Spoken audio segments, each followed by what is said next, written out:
Leitura da Bíblia em um ano, dia 44. Hoje leremos Êxodo, capítulos 37 e 38, Salmo 44 e Evangelho de Lucas, capítulo 8. Êxodo 37. Fez também Bezalel a arca de madeira de acácia, de 2 côvados e meio era o seu comprimento, de 1 côvado e meio a largura e de 1 côvado e meio a altura. De ouro puro a cobriu por dentro e por fora, a cobriu e fez uma bordadura de ouro ao redor.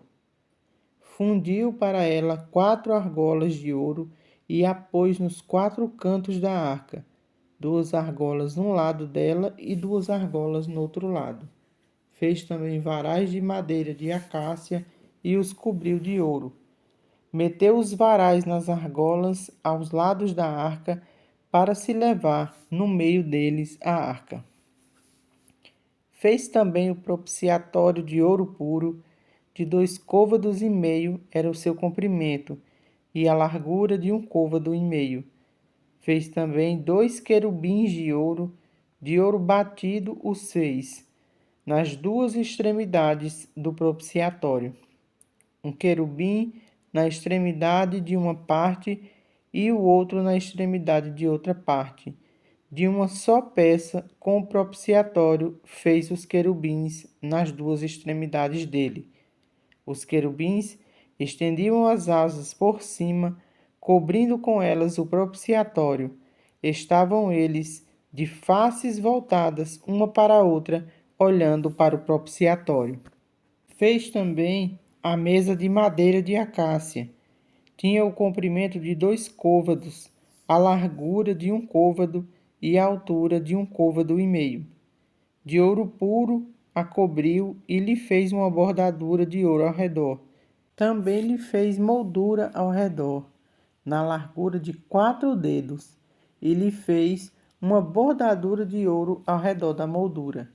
Também lhe fundiu 4 argolas de ouro e pôs as argolas nos 4 cantos que estavam nos seus 4 pés.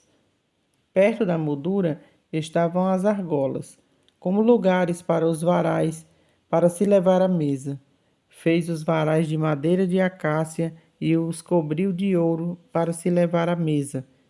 Também fez de ouro puro os utensílios que haviam de estar sobre a mesa, os seus pratos e os seus recipientes para incenso, e as suas galhetas, e as suas taças em que se haviam de oferecer libações. Fez também o candelabro de ouro puro, de ouro batido o fez. O seu pedestal, a sua haste, os seus cálices, as suas maçanetas e as suas flores formavam com ele uma só peça. 6 hastes saíam dos seus lados, 3 de um lado e 3 do outro. Numa haste havia 3 cálices com formato de amêndoas, uma maçaneta e uma flor, 3 cálices com formato de amêndoas na sua base, uma maçaneta e uma flor. Assim eram as 6 hastes que saíam do candelabro. Mas no candelabro mesmo havia 4 cálices com formato de amêndoas, com suas maçanetas e com suas flores.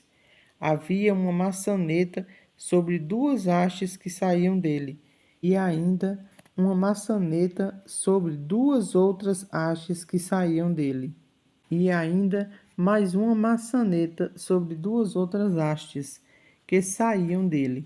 Assim se fez com as 6 hastes que saíam do candelabro. As suas maçanetas e as suas hastes eram do mesmo, tudo era de uma só peça, obra batida de ouro puro.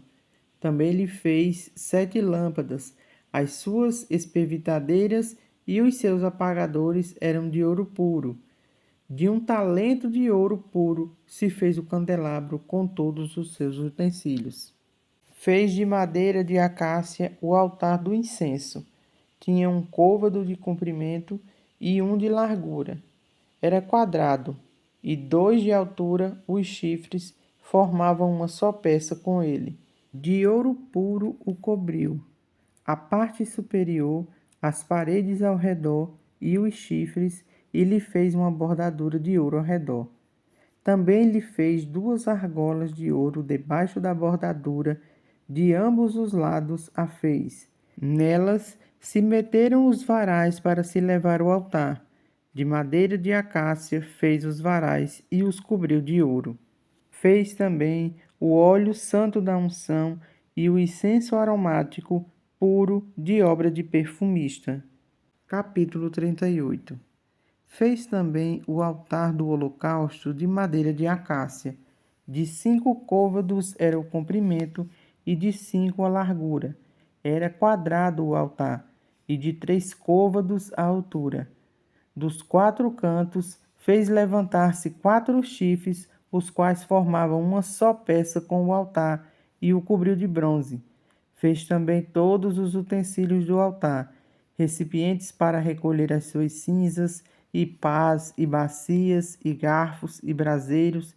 Todos esses utensílios de bronze os fez. Fez também para o altar uma grelha de bronze em forma de rede, do rebordo do altar para baixo, a qual chegava até ao meio do altar. Fundiu 4 argolas para os 4 cantos da grelha de bronze, para nelas se meter os varais. Fez os varais de madeira de acácia e os cobriu de bronze. Meteu os varais nas argolas de um e de outro lado do altar, para ser levado. Oco e de tábuas o fez. Fez também a bacia de bronze com o seu suporte de bronze, dos espelhos das mulheres que se reuniam para ministrar à porta da tenda da congregação. Fez também o átrio ao lado do meridional, que dá para o sul. As cortinas do átrio eram de linho fino retorcido, de 100 côvados de comprimento. As suas 20 colunas e as suas bases eram de bronze. Os ganchos das colunas e as suas vergas eram de prata. De igual modo, para o lado norte havia cortinas de 100 côvados de comprimento, e as suas 20 colunas e as suas 20 bases eram de bronze. Os ganchos das colunas e as suas vergas eram de prata. Para o lado do ocidente havia cortinas de 50 côvados. As suas colunas eram 10 e as suas bases 10. Os ganchos das colunas e as suas vergas eram de prata. Do lado oriental, para o levante, eram as cortinas de 50 côvados. As cortinas para um lado da entrada eram de 15 côvados e as suas colunas eram 3 e as suas bases 3. Para o outro lado da entrada do átrio, de um e de outro lado da entrada, eram as cortinas de 15 côvados, e as suas colunas eram 3 e as suas bases 3. Todas as cortinas ao redor do átrio eram de linho fino retorcido. As bases das colunas eram de bronze. Os ganchos das colunas e as suas vergas eram de prata. O reposteiro da porta do átrio era de obra de bordador, de estofa azul, púrpura, carmesim e linho fino retorcido. O comprimento era de 20 côvados e a altura, na largura, era de 5 côvados, segundo a medida das cortinas do átrio. As suas 4 colunas e as suas 4 bases eram de bronze, os seus ganchos eram de prata, e o revestimento de suas cabeças e as suas vegas eram de prata. Todos os pregos do tabernáculo e do átrio ao redor eram de bronze. Esta é a enumeração das coisas para o tabernáculo, a saber, o tabernáculo do testemunho, segundo por ordem de Moisés, foram contadas para o serviço dos levitas, por intermédio de Itamar, filho do sacerdote Arão. Fez Bezalel, filho de Uri, filho de Ur, da tribo de Judá, tudo quanto o Senhor ordenara a Moisés. E com ele, Aholiabe, filho de Aizamaque, da tribo de Dan, mestre de obras, desenhista e bordador em estofa azul, púrpura, carmesim e linho fino.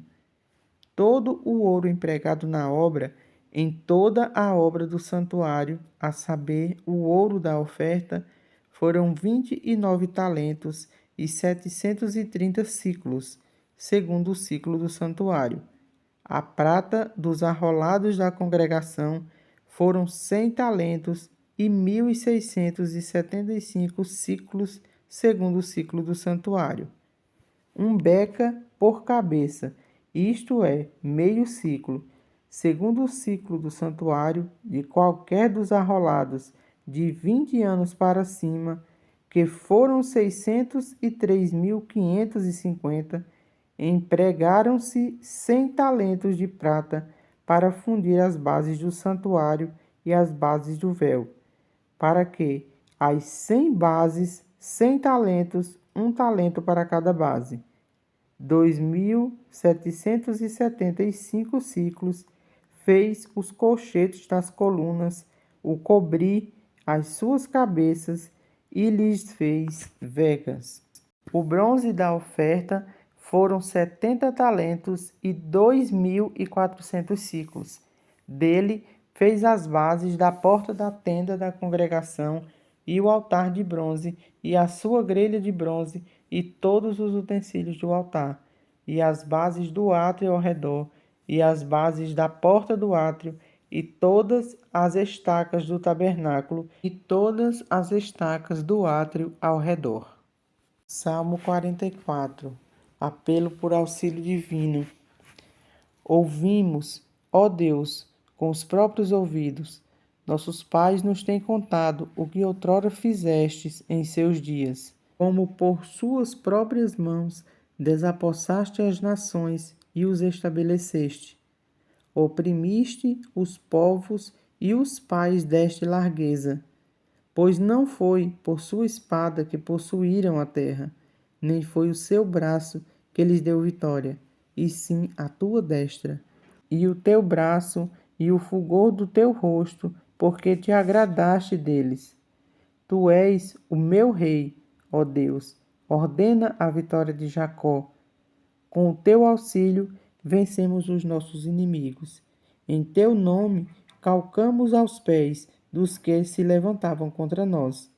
Não confio no meu arco, e não é a minha espada que me salva. Pois tu nos salvastes dos nossos inimigos e cobristes de vergonha os que nos odeiam. Em Deus nos temos gloriado continuamente e para sempre louvaremos o teu nome. Agora, porém, tu nos lançaste fora e nos expuseste à vergonha, e já não sais com os nossos exércitos. Tu nos fazes bater em retirada à vista dos nossos inimigos, e os que nos odeiam nos tomam por seu despojo. Entregaste-nos como ovelhas para o corte, e nos espalhaste entre as nações. Vendes por um nada o teu povo, e nada lucras com o seu preço. Tu nos fazes opróbrio de nossos vizinhos, escárnio e zombaria aos que nos rodeiam. Pões-nos por ditado entre as nações, alvo de meneios de cabeça entre os povos. A minha ignomínia está sempre diante de mim, cobre-se de vergonha o meu rosto, ante os gritos do que afronta e blasfêmia, à vista do inimigo e do vingador. Tudo isso nos sobreveio, entretanto, não nos esquecemos de ti, nem fomos infiéis à tua aliança. Não tornou atrás o nosso coração, nem se desviaram os nossos passos em teus caminhos, para nos esmagarem onde vivem os chacais, e nos envolvem com as sombras da morte. Se tivéssemos esquecido o nome do nosso Deus, ou tivéssemos estendido a mãos para os deuses estranhos, porventura não teria atinado Deus, ele que conhece os segredos dos corações? Mas por amor de ti, somos entregues à morte continuamente. Somos considerados como ovelhas para o matadouro. Desperta. Por que dormes, Senhor? Desperta, não nos rejeite para sempre. Por que escondes a face e te esquece da nossa miséria e da nossa opressão, pois a nossa alma está abatida até o pó. O nosso pó, como que pregado no chão, levanta-te para socorrer-nos e resgata-nos por amor da tua benignidade. Lucas capítulo 8. Aconteceu depois disto que andava Jesus de cidade em cidade e de aldeia em aldeia, pregando e anunciando o evangelho do reino de Deus, e os 11 iam com ele. E também algumas mulheres que haviam sido curadas de espíritos malignos e de enfermidades. Maria, chamada Madalena, da qual saíram 7 demônios. Joana, mulher de Cusa, procurador de Herodes. Susana e muitas outras, as quais lhe prestavam assistência com os seus bens. Afluindo grande multidão e vindo ter com ele gente de todas as cidades, disse Jesus por parábolas: Eis que o semeador saiu a semear, e ao semear, uma parte caiu à beira do caminho, foi pisada e as aves do céu a comeram. Outra caiu em meio aos espinhos, e estes cresceram com ela e a sufocaram. Outra, afinal, caiu em boa terra, cresceu e produziu a 100 por um. Dizendo isto, clamou: Quem tem ouvidos para ouvir, ouça. E os seus discípulos o interrogaram, dizendo: Que parábola é esta? Respondeu-lhe Jesus: A vós outros é dado conhecer os mistérios do reino de Deus. Aos demais fala-se por parábolas, para que vendo não vejam e ouvindo não entendam. Este é o sentido da parábola. A semente é a palavra de Deus. A que caiu à beira do caminho são as que ouviram. Vem a seguir o diabo e arrebata-lhes do coração a palavra, para não suceder que, crendo, sejam salvos. A que caiu sobre a pedra são as que, ouvindo a palavra, a recebem com alegria. Estes não têm raiz, creem apenas por algum tempo e, na hora da aprovação, se desviam. A que caiu entre espinhos são as que ouviram e, no decorrer dos dias, foram sufocadas com os cuidados, riquezas e deleites da vida. Os seus frutos não chegam a amadurecer. A que caiu na terra boa são os que, tendo ouvido de bom e reto coração, retêm a palavra. Estes frutificam com perseverança. Ninguém, depois de acender uma candeia, a cobre com um vaso ou põe-a debaixo de uma cama. Pelo contrário, coloca-a sobre um velador, a fim de que os que entram vejam a luz. Nada há oculto que não haja de manifestar-se, e nem escondido que não tenha a ser conhecido ou revelado. Vede, pois, como ouvis, porque ao que tiver se lhe dará, e ao que não tiver, até aquilo que julga ter lhe será tirado. Vieram ter com ele sua mãe e seus irmãos, e não podiam aproximar-se por causa da concorrência de povo. E lhe comunicaram: Tua mãe e teus irmãos estão lá fora e querem ver-te. Ele, porém, lhes respondeu: Minha mãe e meus irmãos são aqueles que ouvem a palavra de Deus e as praticam. Aconteceu que num daqueles dias entrou ele num barco em companhia de seus discípulos e disse-lhes: Passemos para a outra margem do lago, e partiram. Enquanto navegavam, ele adormeceu, e sobreveio uma tempestade de vento no lago, correndo eles o perigo de sossobrar. Chegando-se a ele, despertaram-no, dizendo: Mestre, mestre, estamos perecendo. Despertando-se Jesus, repreendeu o vento e a fúria da água. Tudo cessou e veio a bonança. Então lhes disse: Onde está a vossa fé? Eles, possuídos de temor e admiração, diziam uns aos outros: Quem é este que até os ventos e as ondas repreende e lhe obedecem? Então rumaram para a terra dos Gesarenos, fronteira da Galileia. Logo ao desembarcar, veio da cidade ao seu encontro um homem possesso de demônios que havia muito não se vestia, nem habitava em casa alguma, porém vivia nos sepulcros. E quando viu a Jesus, prostrou-se diante dele, exclamando e dizendo em alta voz: Que tenho eu contigo, Jesus, Filho do Deus Altíssimo? Rogo-te que não me atormentes. Porque Jesus ordenara ao espírito imundo que saísse do homem, pois muitas vezes se apoderava dele. E embora procurassem conservá-lo preso com cadeias e grilhões, tudo despedaçava e era impelido pelo demônio para o deserto. Perguntou-lhe Jesus: Qual é o seu nome? Respondeu ele: Legião, porque tinha entrado nele muitos demônios. Rogavam-lhe que não os mandasse sair para o abismo. Ora, andava ali pastando no monte uma grande manada de porcos. Rogaram-lhe que lhes permitisse entrar naqueles porcos, e Jesus o permitiu.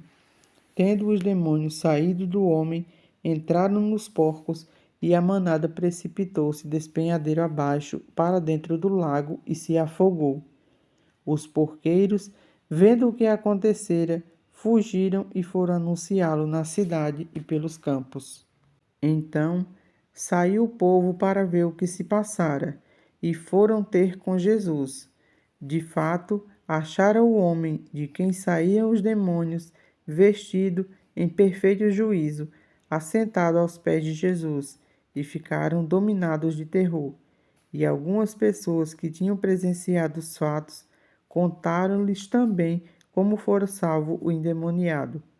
Todo o povo da circunvizinhança dos Gesarenos rogou-lhe que se retirasse deles, pois estavam possuídos de grande medo. E Jesus, tomando de novo o barco, voltou. O homem de quem tinha saído os demônios rogou-lhe que o deixasse estar com ele. Jesus, porém, o despediu, dizendo: Volta para casa e conta aos teus tudo o que Deus fez por ti. Então foi ele anunciando por toda a cidade todas as coisas que Jesus lhe tinha feito. Ao regressar Jesus, a multidão o recebeu com alegria, porque todos o estavam esperando. Eis que veio o homem chamado Jairo, que era chefe da sinagoga, e prostrando-se aos pés de Jesus, lhe suplicou que chegasse até a sua casa, pois tinha uma filha única, de uns 12 anos, que estava à morte. Enquanto ele ia, as multidões o apertavam. Certa mulher, que havia 12 anos vinha sofrendo de uma hemorragia e a quem ninguém tinha podido curar, e que gastara com os médicos todos os seus haveres. Veio por trás dele e lhe tocou na orla da veste, e logo se lhe estancou a hemorragia. Mas Jesus disse: Quem me tocou? Com todos negassem, Pedro, com seus companheiros, disse: Mestre, as multidões te apertam e te oprimem, e dizes: Quem me tocou? Contudo, Jesus insistiu: Alguém me tocou, porque senti que de mim saiu poder. Vendo a mulher que não podia ocultar-se, aproximou-se trêmula e, prostrando-se diante dele, declarou, à vista de todo o povo, a causa por que lhe havia tocado e como imediatamente fora curada. Então lhe disse: Filha, a tua fé te salvou, vai-te em paz. Falava ele ainda quando veio uma pessoa da casa do chefe da sinagoga, dizendo: Tua filha já está morta, não incomodes mais o mestre. Mas Jesus, ouvindo isto, lhe disse: Não temas, crê somente, e ela será salva. Tendo chegado à casa, a ninguém permitiu que entrasse com ele, senão Pedro, João, Tiago e bem assim o pai e a mãe da menina. E todos choravam e a pranteavam. Mas ele disse: Não chores, ela não está morta, mas dorme. E riam-se dele, porque sabiam que ela estava morta. Entretanto, ele, tomando-a pela mão, disse-lhe em voz alta: Menina, levanta-te. Voltou-lhe o espírito, ela imediatamente se levantou e ele mandou que lhe dessem de comer. Seus pais ficaram maravilhados, Mas ele lhes advertiu que a ninguém contasse o que havia acontecido.